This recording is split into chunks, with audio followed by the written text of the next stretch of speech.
હવે આ આંદોલન આટોપી લ્યો. પણ નિલેશભાઈ માનતા નથી. જુઓ હવે આમાં કેવું છે, કોંગ્રેસના લાલજીભાઈ દેસાઈથી માંડીને પાલભાઈ આંબલિયા સુધીના લોકોએ કીધું આંદોલન ચાલુ રહેશે. આમ આદમી પાર્ટીના કિસાન મોરચાએ કીધું આંદોલન ચાલુ રહેશે. નિલેશ એરવાડિયા કે છે આંદોલન ચાલુ રહેશે. કોઈ ખેડૂતને નથી પૂછતું કે ભાઈ તમને સરકારે આપ્યું નથી, સંતોષ છે કે કેમ? આંદોલન ખેડૂતનું છે, નેતા કે છે ચાલુ રહેશે. આ ગજબ ન કહેવાય? જેમ ખેડૂતોનો પ્રશ્ન હતો અદાણી સામે, સમાધાન કરે એવું સરકારે, એ ગજબ ન કહેવાય? તમે વિચાર કરો, પક્ષને આ ખેડૂતોનો વાંધો કોની સામે છે? અદાણી નામની કંપની સામે, જે ખાનગી ઉદ્યોગપતિની કંપની છે. એનો કોઈ માણસ ન આવ્યો, પ્રેસ કોન્ફરન્સમાં ન આવ્યો, ભાવતાલ કરવાનો. સરકાર આવી, સરકારે કીધું કે આમ ને તેમ. એટલે આમાં કોણ સરકાર ને કોણ ઉદ્યોગપતિ એ ખબર નથી પડતી. એની જેવો આ ડખો છે કે નિલેશભાઈ એરવાડિયાને ઉપવાસી છાવણીથી હટવા માટે તેને અત્યારે સમજાવવામાં આવી રહ્યા છે. અને તમને જેમ અગાઉની આપણી આગાહી સાચી બધી પડી, આપણે ઘમંડ બમંડ કાંઈ નથી બેન, પણ વાત એ છે કે આપણે બહુ ધરાતલ વાત કરતા હોઈએ. આજ હાંજ સુધીમાં આંદોલનની છાવણીનો વાવટો વિટાઈ જશે. ખાલી કદાચ નિલેશભાઈ ન માને અને ઈ કદાચ ઉપવાસનો આ ડિંડક કે તરકટ કહું છું હવે ઈ ચાલુ રાખે તો જુદી વાત છે. વાત એવી છે બેન, પાયલબેન, જયારે આંદોલનને ચરમસીમાએ હતું ત્યારે ખેડૂતોએ મુખ્ય 6 માગણી મૂકી હતી કે આ 6 માગણી સરકાર જો સ્વીકારે તો જ અમારે સમાધાન માટે બેસવાનું થાય છે, નહીતર સમાધાન માટે બેસવાનું થતું નથી. એટલે સરકારની જે માગણી ખેડૂતોએ જે 6 માગણી કરી, મોટા ભાગે તમને ક્રમશઃ કહું તો એ એને સ્વીકારી છે. જો થાંભલાની ફરતેની વાત હતી કે વાયર નીકળે એનું શું, તો થાંભલાની ફરતેની 1-1 મીટર ને પણ આ લોકોએ એમાં સમાવેશ કરી લીધો અને એના પૈસા આપવાની વાત કરી છે. પછી જમીનનો ભાવ DLVC એટલે ડિસ્ટ્રિક્ટ લેવલ વિજિલન્સ કમિટી ઈ નક્કી નહીં કરે, MRC કમિટી કરશે. તો સરકારે કીધું હા ઈ MRC કરી, અમને વાંધો નથી. ઓલા એમ કીધું ખેડૂતોએ કે તમે આ જે રકમ જે છે એ 3 હપ્તે આપતા હતા. દાખલા તરીકે 100 રૂપિયા આપવાના થાય કંપનીએ વળતર રૂપે, તો એ કઈ રીતે આપતા હતા? પેલા 40, પછી પાછા 40, પછી 20, એમ 3 કટકે આપતા હતા. ખેડૂતો એમ કે છે કે તમારે જે વળતર આપે એક હારે આપી દો એટલે ડખો મટે. એ એડવાન્સો સરકારે કીધું કઈ વાંધો નહીં, એડવાન્સો અને એક સાથે આપી દેશું. હવે તમે વિચાર કરો, કોઈ પણ પ્રકારની મોટા ભાગની માગણી જે કહેવાય એ તો સરકારે માની લીધી. હવે શું થયું છે? પેટા પ્રશ્નો કેટલાક. ઈ પેટા પ્રશ્નો જે છે, જેમ કે વાયર તૂટી જાય ને ખેડૂત કે પશુધન ને હાનિ પહોંચે તો એનું શું, વગેરે વગેરે, એ બધા પ્રશ્નો છે. તો મેં ગઈકાલે કીધું તેમ કે ભાઈ ઠીક છે, બીજા પેટા પ્રશ્નો નીકળે, પણ એવું ખેડૂતોએ કેવું જોઈએ ને કે ભાઈ તમે મોટા ભાગની માગણી અમારી મોટી મોટી તમે કયો તો મંજૂર કરી છે, પણ એમાં કેટલાક એરર છે, ટેકનિકલ એરર જેને કહેવામાં આવે. તો ઈ શરતે કે ઈ ટેકનિકલ એરર છે એને પણ તમે દૂર કરશો, ઈ શરતે અત્યારે અમે આંદોલનની છાવણીને સમેટી લઈએ છીએ, તમને માન આપીએ, તમે થોડી પહેલ કરી છે સરકારે, એટલે અમે અત્યારે સમેટી લઈએ. અને કુદરતને કરું ને વરસાદ સારો થયો છે તો બધા વાવણીના કામમાં જોતરાઈ જઈએ, જેથી કરીને જગતનો તાજ જે છે એ પછી પાછું બીજી રીતે પણ પીડાય નહીં. એટલે બધાને ફ્રી બધા જાય જમીનમાં ખેતી બેતી કરવા, આંદોલનની છાવણી પૂરી કરીએ. અને બાકીની જે પેટા એટલે કે ટેકનિકલ એરર વાળી વાતો છે એની પછી આપણે ચર્ચા કરશું. ચર્ચા કર્યા પછી ધારો કે એમાં સંતોષકારક જવાબ નહીં મળે અને આંદોલન કરવું પડશે તો વળી પાછું ક્યાં વાંધો છે? આંદોલનનો પ્રતિબંધ તો છે નહીં.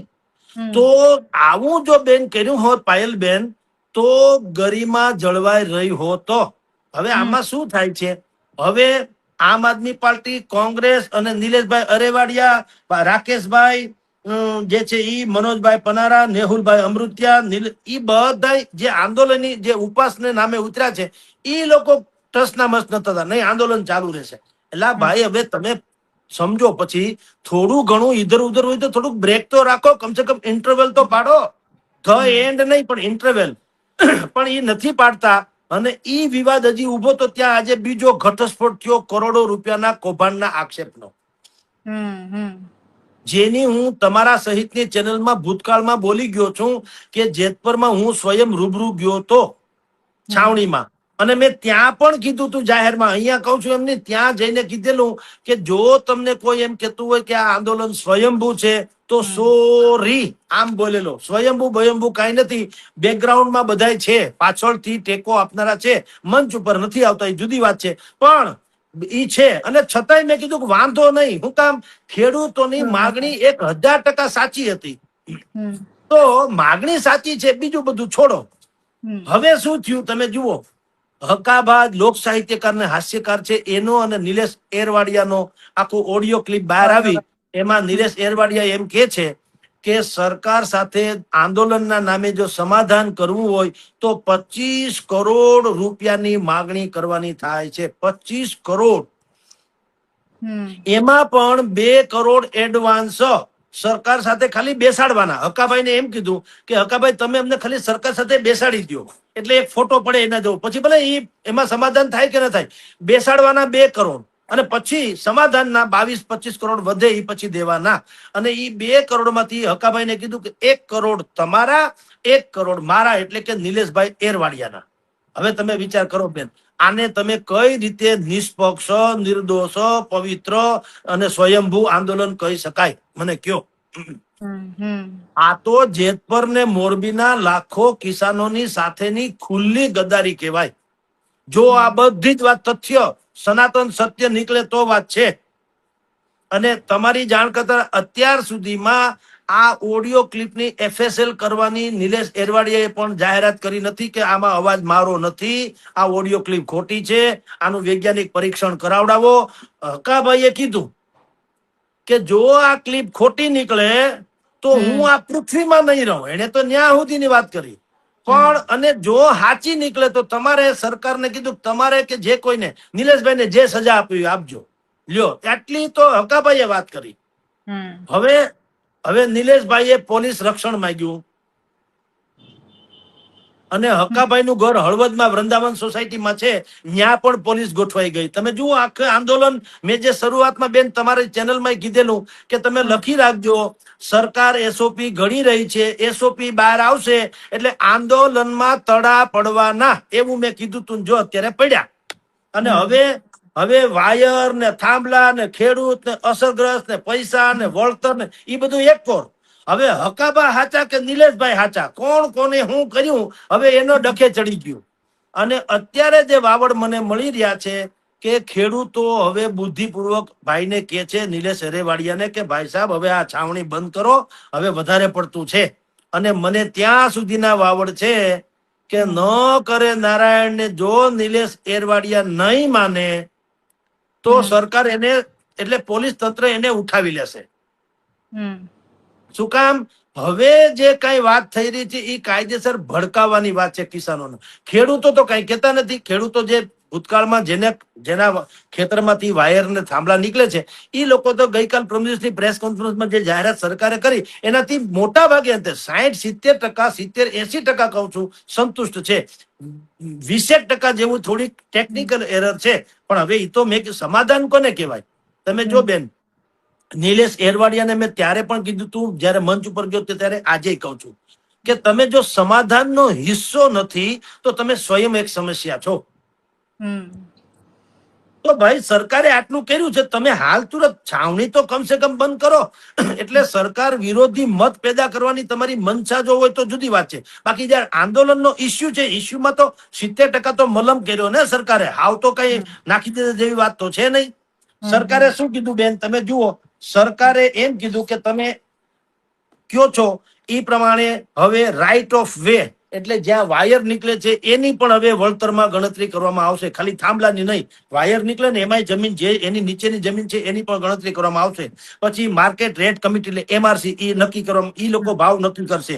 DLVC એ નહીં, એટલે કે ડિસ્ટ્રિક્ટ લેવલની જે વિજિલન્સ કમિટી કરતી હતી એ નહીં. પછી થાંભલાની પાસેથી વધારાનો 1 મીટરનો જે ઘેરાવો આવતો વિસ્તાર એને પણ આમાં સમાવેશ કરવામાં આવશે. અગાઉ જે 40 ને 20 એમ 3 હપ્તે પૈસા આપવામાં આવતા એને બદલે 1 જ હપ્તે અને એ પણ એડવાન્સમાં આપવામાં આવશે. પછી 3 પ્રકારના ભાવ જમીનના નક્કી થાય. ખેતર હોય, ગામડામાં ભાવ જુદો હોય, નગરપાલિકા કક્ષાનો હોય તો જુદો હોય, ને મહાનગરપાલિકા અમદાવાદ કે રાજકોટ હોય તો જુદો હોય. તો એને કીધું કે 3 પ્રકારના ભાવ, ગ્રામ્ય વિસ્તારમાં હાવ અંતરિયાળ હોય તો 30%, નગરપાલિકામાં 45% અને મહાનગરપાલિકામાં 60%. એવી રીતે અમે કરીશું અને એમ અમે ભાવ નક્કી કરવાના થશે. અને તેમ છતાં જો કોઈને કઈ ઓછું લાગે કે કઈ અન્યાય જેવું લાગે તો એને સિવિલ કોર્ટથી માંડીને બાકીની કોર્ટમાં જવાની છૂટ એ પણ સરકારે કહી દીધી. અને બજાર કિંમત જે છે એ ખેતીના ભાવ અત્યારે જે છે બજાર ભાવ હવે નવો મુદ્દો આ કિસાન આંદોલન ને પાલભાઈ થી માંડીને બધાએ કીધું કે વાણિજ્ય નામનો શબ્દ નથી વાપરો. એટલે શું ખબર, સુરત કે અમદાવાદમાં જ્યાં રોડ કાંઠાની જમીન હોય એને વાણિજ્ય, કારણ કે એને કરાવે નોન ઓલું કરાવડાવે એગ્રીકલ્ચર, અને ત્યાં જો જમીનના પ્લોટ પાડે તો કરોડો રૂપિયાની થાય. એમ કે એક વીઘો ધારો કે 7-8 કરોડ નો થાય, એને વાણિજ્ય કે છે. પણ સરકારે કીધું તો છે ને કે ગ્રામ્ય વિસ્તારોમાં 30%, નગરપાલિકામાં 45% ને મનપામાં 60% લેખે ગણવામાં આવશે ભાવ. એટલે એ 3 તો કર્યા છે. તો હવે તમે પાણીમાંથી પોરા કાઢો તો તમારું આંદોલન યથાવત રહેશે. પણ તમારે જો સમાધાનનો હિસ્સો બનીને હાલ તુરંત, મેં કીધું ને આને ઇન્ટરવેલ કહું છું, ભલે સમાપ્ત ન કરો, ઇન્ટરવેલ કે ભાઈ અત્યારે સરકારે જે કર્યું એ થોડુંક અમને ઠીક લાગે છે. હવે આ વાવણી જો વરસાદ થયો છે અમારા સૌરાષ્ટ્રમાં, સોના વરણી સીમ બનીને મેહુલીએ કીધી મહેર રે ભાઈ, મોસમ આવી મહેનત નહીં. અત્યારે ઈશ્વરની કૃપા છે, આવો સુવર્ણ વરસાદ વરસી રહ્યો, સચરાચર વરસાદ વરસી રહ્યો છે. તો હાલો ભાઈ વાવણી કરી લઈએ. બાકીના જે પ્રશ્નો છે એ જયારે GR બહાર પડશે સરકારનો ત્યારે એની સમાધાન કરી લેશું અને એ ઉભા રહેશે. એમાં આંદોલનને ક્યાં પ્રતિબંધ છે? પછી પાછો હવે કઈ જુલાઈ પછી ઓગસ્ટ, સપ્ટેમ્બર, ઓક્ટોબર, નવેમ્બરમાં આંદોલનની મનાય એવું છે? એની કઈ સિઝન નથી હોતી. લગ્ન ગાળામાં હોય અમુક પ્રકારની વાત કે હવે કમુરતા બેસી ગયા એટલે લગ્ન ન થાય. આ તો આંદોલન છે, 12 માસ ગમે ત્યારે થઈ શકે. એટલે સમાધાન કરવું જોઈએ. એને બદલે હવે જેને પાણીમાંથી પોરા કાઢે એવી રીતે હવે નવા પ્રશ્નો ઉભા કરી અને નિલેશભાઈ આણી મંડળી કહું છું, એ લોકો હવે આંદોલન ચાલુ રાખવા માંગે. એનું ગુજરાતી એ છે કે તમારે સરકારની હારે કોઈ પણ ભોગે ભીડિયાએ જ જવું છે, બતોબત આવી જ જવું છે. તમારે સમાધાન કે ખેડૂતની વાત નથી, તમારે અંદર ખાને જે તમારો રાજકીય કીડો છે એ કીડાને તમારે જીવતો કરવો છે. ભાઈ નિલેશ એરવાડિયા જે છે એનું ગોત્ર કોંગ્રેસી છે, પછી આમ આદમી પાર્ટીમાં પધાર્યા કોંગ્રેસમાંથી. તેમના ધર્મપત્ની શ્રી કોંગ્રેસના ખેસ ઉપર ચૂંટણી લડી ચુક્યા છે. ભાઈ આમ આદમી પાર્ટીમાં છે. હાર્દિક પટેલે પાટીદાર અનામત આંદોલન જયારે શરૂ કર્યું હતું એના એક હિસ્સો હતા નિલેશ એરવાડિયાજી. જે રાષ્ટ્રદ્રોહનો કેસ દાખલ થયો હતો, સૌથી પહેલો કેસ નિલેશભાઈ એરવાડિયા ઉપર થયેલો. RTI એક્ટિવિસ્ટ જેવા છે. RTI એક્ટિવિસ્ટ નું સેવું હોય એ કોઈ દી એને ધરો ન થાય. તમારી પાસે ઓછું, તમને ઓછું હોય ને તો થોડુંક એમાં વધુ આપીને ઓછું હોય એને પૂર્તિ કરી શકાય. પણ તમને ઓછું લાગે એની કોઈ દી પૂર્તિ થઈ શકે નહીં. ચારણીમાં તમે આખો દરિયો ઢોળતો ચારણી કોઈ દી છલકાય નહીં, બધું પાણી હેઠેથી વયું જાય. એમ નિલેશભાઈ કે RTI એક્ટિવિસ્ટ જેવા જે છે ને, અમુક લોકોની માનસિકતા એવી હોય, એને તમે એક પ્રશ્નમાંથી ઉલઝાવો તો બીજામાં સુલझे, એ ક્યારે સંતોષ ન અનુભવે. અત્યારે ખેડૂતો જે છે, મોટા ભાગના ખેડૂતોને તમે જેતપર પંથકને, મોરબી પંથકના કિસાનોને કયો તો એમ માને. એ લોકો એમ કે ભાઈ સરકારે થોડીક અમારી પ્રશ્નો હજી 2-3 બાકી રહી ગયા, જુદી વાત છે, પણ મોટા ભાગે એને સમાધાન તો કર્યું. કારણ કે બેન તમારી જાણ, જ્યાં 20 લાખ રૂપિયા આવવાના ત્યાં 60 લાખ આવે છે. તો ભાવ તો યાર ભલામણા આવ્યા તો છે ને. અને એક વાત જે ખેડૂતોની છે કે ભાઈ અમને પેન્શનની જેમ મદદ રહે એવું દર મહિને ભાડું ચૂકવવાની વાત હતી. પણ એના કરતા કામ કરો ને, સરકાર તમને જે પૈસા આપે, કરોડ આવે, 1.5 કરોડ આવે, 60 લાખ આવે કે જે આવે તે, તમે એ બેંકમાં મૂકી જાય તો વ્યાજ આવી, ભાડું ન થયું. વન કાઇન્ડ ઓફ વાત તો એનો જ છે ને. પછી કંપની આપે કે બેંક આપે, તમારે તો તમારી જે મૂડી અત્યારે તમને જે વધારાની મળી રહી છે તમારા ખેતરની અવેજીમાં, તો તમે મૂકી દો બેંકમાં અને એનું વ્યાજ આવે, એ તમારા કાયદેસરનું પેન્શન આવે એમ માની લ્યો. અને તમારી મૂડી પણ સલામત અને વ્યાજ તો નિયમિત. બેંકમાં તો કઈ ખામી નહીં. કંપની તો હજી ફરી જાય ને કઈક ડખો થાય, નીતિ નિયમ ફરે કે આ કે તે, બેંકમાં તો મૂક્યા એટલે વાત થઈ ગઈ પૂરી. તો સંભવ તો બધું છે, થોડુંક ઇધર ઉધર બેય કરવું જોઈએ. એ કર્યું નથી. અને ઉલટાનું જેની આપણે શરૂઆતથી આશંકા વ્યક્ત કરી હતી કે આ પવિત્ર આંદોલનને રાજકારણીઓ અથવા તો રાજકીય મનસા ધરાવનારાઓ અભડાવી દેશે, એ અભડાવી દીધું. શું કીધું? 25 કરોડ રૂપિયા આંદોલન સમેટવાનું હકાભાઈના આક્ષેપ પ્રમાણે નિલેશભાઈએ ભાવ કાઢ્યો હતો, ટેકાનો ભાવ. બોલો, 25 કરોડ. એમાં 2 કરોડ તો સરકારે ખાલી બેસાડવાના કે ભાઈ 2 કરોડ રૂપિયામાં તમે ખાલી બેહાડી દો એટલે 2 કરોડ તમારા. એમાં 1 કરોડ હકાભાઈ ને કે તમારા, 1 કરોડ નિલેશભાઈ કે મારા. હવે તમે વિચાર કરો, ઈ ઓડિયો હકાભાઈએ પાછો અમદાવાદમાં તો પ્રેસ કોન્ફરન્સ કરીને પણ આ વાત કરી, ટીવી ચેનલમાં કીધું, ઓડિયો અત્યારે વાયરલ છે. નિલેશભાઈ એમ કેમ નથી કહેતા કે આ ઓડિયો ક્લિપ ખોટી છે? ઈ તો કેતા નથી, ખાલી એમને કે છે ઓલા રાજકારણીઓને જેમ કે તો મારી છબી બદનામ કરવાના આમને તેમને આક્ષેપ કરે. પણ ઓડિયો તમારો ખુદનો છે, તમે કરોડની વાત તો એમાં કરો છો. તો તમે ઉપવાસ શેના માટે કર્યા? 25 કરોડ માટે કે ખેડૂતોના હિત માટે? હમ અને બાકી હતું જુઓ કિસાન કોંગ્રેસ, એનું તો ટેકો હતો જ. ભારતીય કિસાન સંઘ એને પણ કીધું સરકારને તમે ક્યાંક વહીવટ કરો. મોરબી હમ પંથકના બીજા ધારાસભ્ય છે એને વાત કરી છે કે ખેડૂતોની માગણી હારી છે ને આમ ને તેમ. કોકરોચ જનતા પાર્ટી, જેનું તમે વિચાર કરો, આ જે સિમ્બોલ છે ને ઉપવાસી છાવની હિન્દીમાં લખેલું, અને નીચે બધા જે કેરી કેચર્સ બનાવ્યા છે કે પાછળનો ભાગ બતાવ્યો છે આમ આંદોલનકારી હોય ને બધા લોકોને હાથમાં પ્લે કાર્ડ લઈને ઉભા હોય, ઈ કેરી કેચર કોકરોચ જનતા પાર્ટીનો સિમ્બોલ જેવું છે. તમે ગૂગલમાં સર્ચ કરો કોકરોચ જનતા પાર્ટી એનો સિમ્બોલ એમ કરો ને તો તમને આફોડા ઈ નીચે કેરીકેચર દેખાય. ઈ જ કેરીકેચર તમે અહીંયા છાવણીના પોસ્ટરમાં દેખાય છે. એનો અર્થ એમ છે કે આ પણ એમાં સામેલ છે કોકરોચ જનતા પાર્ટી. અને હમણાં એના જ એક નેતા ઈ છાવણીની મુલાકાત પર લઈ ગયા અને એને ત્યાં આવીને ભાષણ તૂષણ કર્યું. આ લોકો એને કાઢી મૂકાઈ જુદી વાત છે પછી, પણ ત્યાં સુધીમાં તો બધું થાવું થઈ ગયું. તો રાજકારણીઓ આની ભીતર તો છે ને છે. નિલેશભાઈ પર રીઢા રાજકારણી છે. એને કોઈ પણ ભોગે આંદોલન હળગતું રાખવું છે. ઈ હોય કે બાકીના એના જે સમર્થ કહેવાતા ઉપવાસીઓ હોય તે, એ બધાને પણ અત્યારે ખેડૂતો પણ સમજી ગયા છે કે આ લોકો હવે વધારે પડતું ખેંચી રહ્યા છે. એટલે અત્યારે મને જાણવા મળે છે એ પ્રમાણે કે ખેડૂતો કેટલાક લોકો કે છે નિલેશભાઈને કે ભાઈ સાહેબ હવે આ બધું હાવ રાખો, બંધ કરો. એટલે કદાચ આજ સાંજ સુધીમાં અથવા આવતીકાલ સવાર કે બપોર સુધીમાં છાવણીનો વાવટો વીટલાઈ જશે. અને જો નિલેશભાઈ કોઈ પણ પ્રકારે વધારો પડતી કોઈ પણ પ્રકારની જીદ પકડી રાખશે તો સંભવ છે કે એની અટકાયત પણ કરવામાં આવે યા તો ધરપકડ કરવામાં આવે. આમ આખે આખું પવિત્ર આંદોલન પાયલબેન જેમ હાલતું હતું ને ગુજરાતના ઇતિહાસમાં સ્વયંભૂ ને કિસાનોનું ને નિષ્પક્ષ ને નિર્દોષ ને પવિત્ર ને ઈ જે હાઈ પકડી હતી એ પરાકાષ્ઠે આવી અને બધી જ પોલ ખુલી ગઈ કે ભીતર તો આંદોલનમાં જે લોકો હતા એના પાપનો ઘડો ફૂટ્યો. કરોડો રૂપિયાના સોદા, રાજકારણીઓના ટેકા, અત્યારની સરકારની સામે મત આખો પેદા કરવો, જુવાળ ઉભો કરવો એવી મનસા, અને સમાધાન કોઈ કાળે ન થવા દેવું. કારણ કે 2027 ના હજી થોડીક 2-4-10 મહિના જે બાકી છે ત્યાં સુધી અમારે ખેંચી લેવું, આ પ્રકારની મનસા બધી જે બહાર આવી એને આખે આખા પવિત્ર આંદોલનને અભડાવી દીધું એમ કહેતો ચાલે. આ ગુજરાતની આ ખાલી ગુજરાતમાં 56 લાખ કિસાનો છે અને 26 જિલ્લામાં આ પ્રશ્ન છે. આના ઉપરથી ધડો લેવો જોઈએ. હું સ્વયં ગયો તો જેતપર, મેં જોયું હતું હજારો બેનો દીકરીઓ ને કેટલા 10,000 જેટલાની સંખ્યામાં કિસાનો ભાઈ બહેનો બધા ગામડે ગામથી આવ્યા હતા. હવે આ બધા લોકોને મનમાં બિચારાને શું હોય કે આપણા માટે જુઓ કોણ કેટલા ઉપવાસ કરી રહ્યા છે, પોતાના શરીરનું પણ કુરબાની આપવા તૈયાર છે, પણ અંદર ખાને શું રમાય છે તમે જુઓ. 25 કરોડ ને 2 કરોડ ને 5 કરોડ ને કરોડોના ધંધા, પછી રાજકારણીઓની મનસા, અમારી બધાની પબ્લિસિટી થાવો, અમે મોટા નેતા થઈ જઈએ, ખેડૂતોનું જે થવું એ થાય. પણ ભારતીય જનતા પાર્ટીની સામે, એટલે કે અત્યારે શાસન પક્ષમાં છે એટલે ભાજપ, કાલ બીજો પક્ષ હોય તો ઈ, ટૂંકમાં શાસક પક્ષની સામે વિપક્ષનું પોતાનું ચિત્ર ઉભું કરવું.